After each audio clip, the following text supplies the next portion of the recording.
Why do we let our past define us? And how can we create a brand new ending?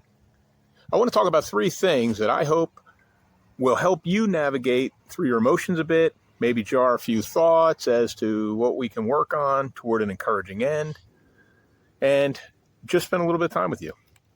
So I'm JW, and I started this channel with the goal of encouraging you toward your best chapter yet. So what are those three things that we want to talk about? First one is that doubt is an enemy. Okay, second thing is that everybody dies, but not everybody lives. And finally is, what is that best ending that we can strive towards? So in regards to doubts, so doubt truly is an enemy. But where do our doubts come from? Well, I believe, first of all, and this may sound a little conspiratorial, but I think we bought a lot of lies. Maybe a topic for another conversation, but a friend of mine actually refers to, I guess, the lies as, he calls them the Rockefeller coma. But be that as it may, you go back to the 70s and you see George Carlin, who would make the comment, or part of his act of, that this world is one big club and you ain't in it. I think there's some truth to that. So when we grew up, I guess, under certain expectations or societal norms. But as I get older, I start to question what those norms are and who created them.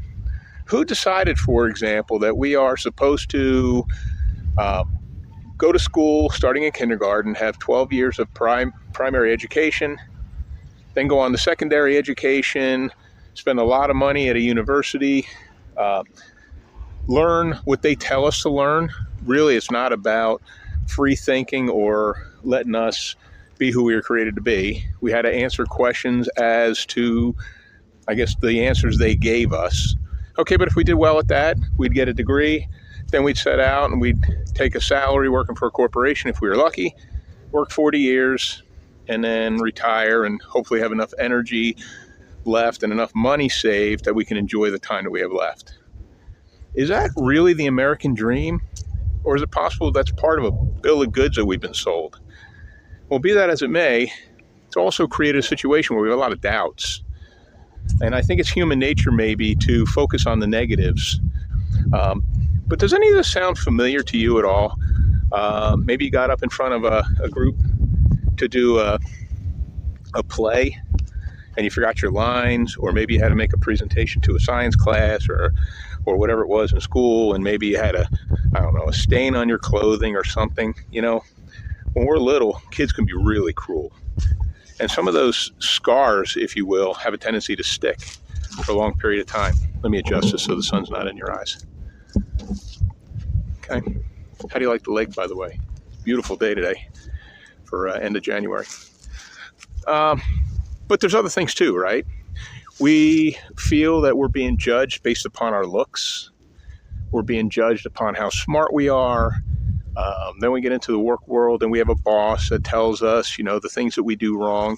And I think by nature, we have a tendency to grab those things, and it creates such a deep-seated doubt within us that it's really hard for us to focus on anything positive. But doubt is your enemy. If you think about it, I'm a believer in God, and I'm a Christian. I believe wholeheartedly that God created every man, every woman in his own image. And if that's the case, what is the image of God?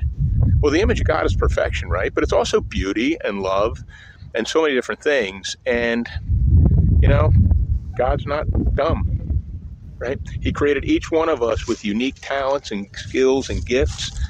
And wouldn't it be great if somebody could come alongside us and remind us of who we are as God sees us, not necessarily as we think other people see us? So a lot of what we believe, the doubts we have, is simply a lie. It is your enemy.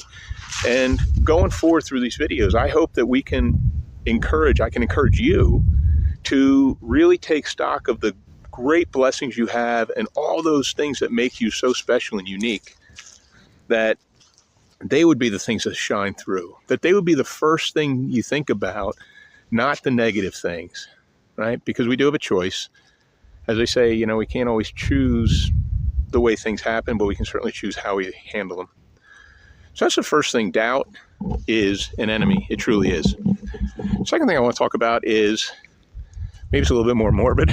It's that everybody dies, but not everybody lives. A couple things happened this week that were funny, to me anyway. I thought they were funny. A little bit startling at the time. But, okay, so I'm in the living room. My wife and I are talking, and the thought just occurred to me that it's 2025. Well, I'm not a rocket scientist, right?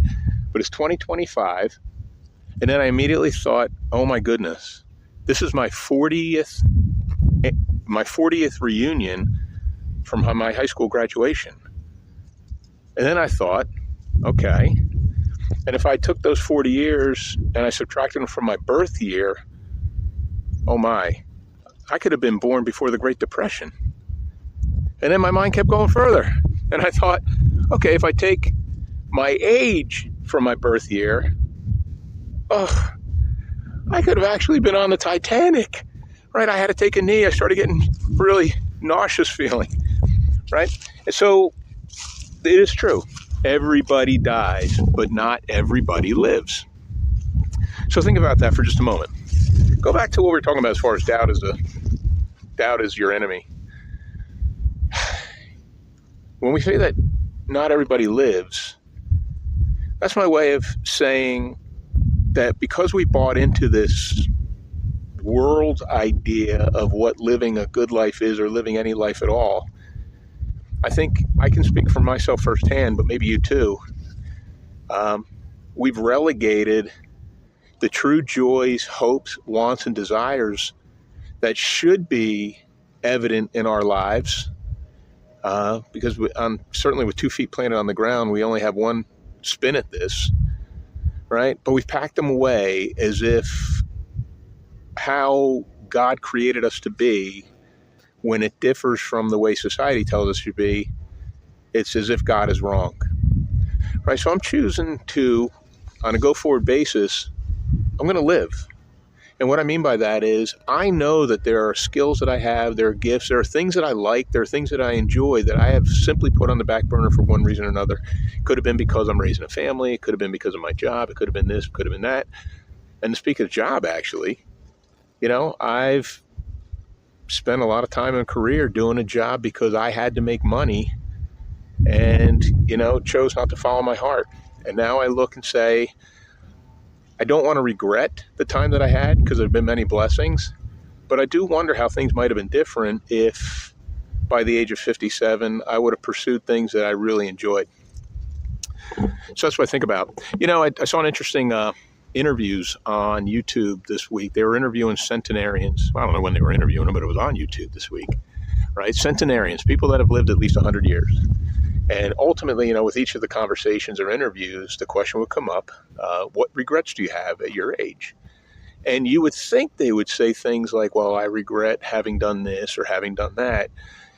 But almost in all cases, it wasn't what they had done that they regretted. It was what they hadn't done that they regretted. It was missed opportunities because they didn't think the timing was right. It was not taking a risk on something that now they look back and say, man, really, was there any risk at all at that time? And they look back and they say, if I could do it all over again, there are some things I would not have chosen to ignore. Of course, they're going to say stuff like, I would have danced a little bit more. I would have spent more time with my children. I would have been at my grandkids' plays more frequently, whatever it is. But it really makes you pause and consider, what are we doing with this life? Right? So that's the first two things. We talked about that doubt is an enemy.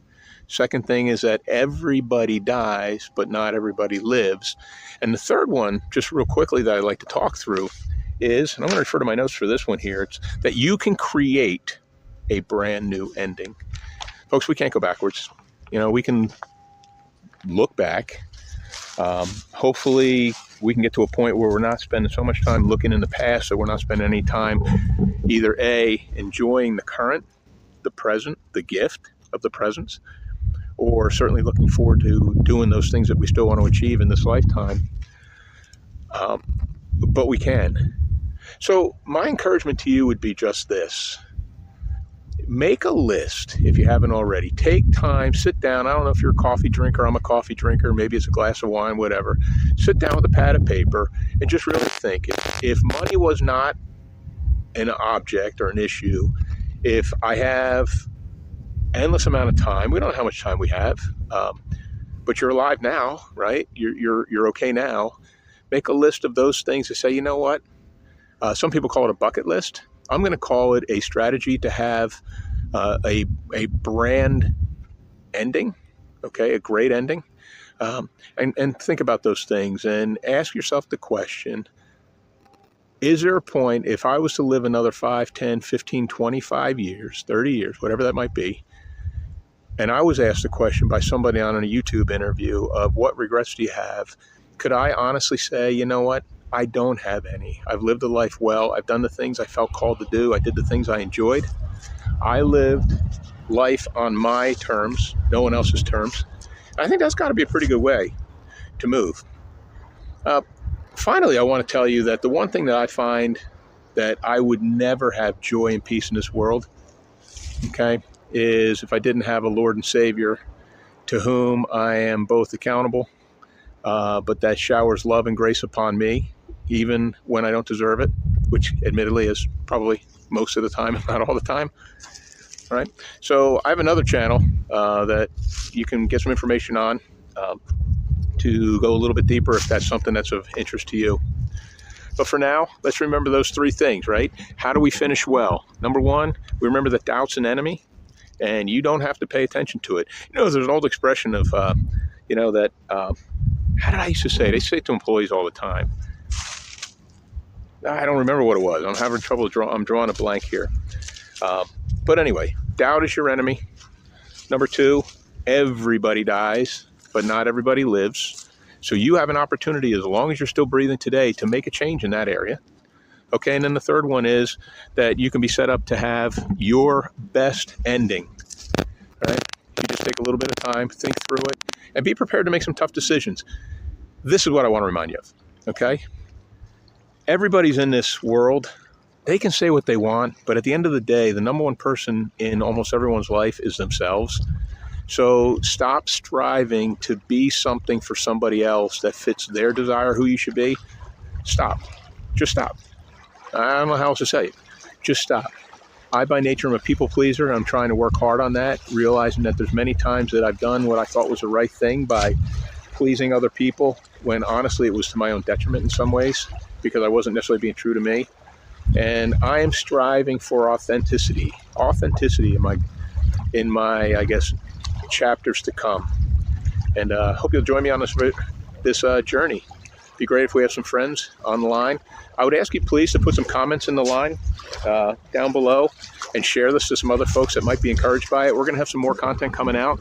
We're going to dissect this a little bit in future videos and learn from either our past situation, what we've learned, our own experiences, and maybe some very wise people as to how to finish this life well and enjoy the next chapter or the present chapter we're in right now. So, and then I told you, if you're Gen Xer, which I am, I had a little something at the end. What I'm going to do is I'm going to tag on here as a second part of this little video, a little this versus that scenario. I'm going to do a little nostalgia trip from the 70s and 80s, show some toys and some things that we had going on back there that we really enjoyed. And I was going to ask you guys to comment on what you remember. Looking back, yeah, we can look back. I would just choose to look back on the things that we remember as being really cool, really fun, as opposed to looking back on those things that just made us, well, less than we were created to be. So again, I'm JW. Please subscribe and like this channel so we can get this to more people. Comment below, and boy, it'll be great to meet you one day. I answer all the comments, so if you could put a couple words in there of encouragement for me even, that would be great and greatly appreciated. Have yourself a great day.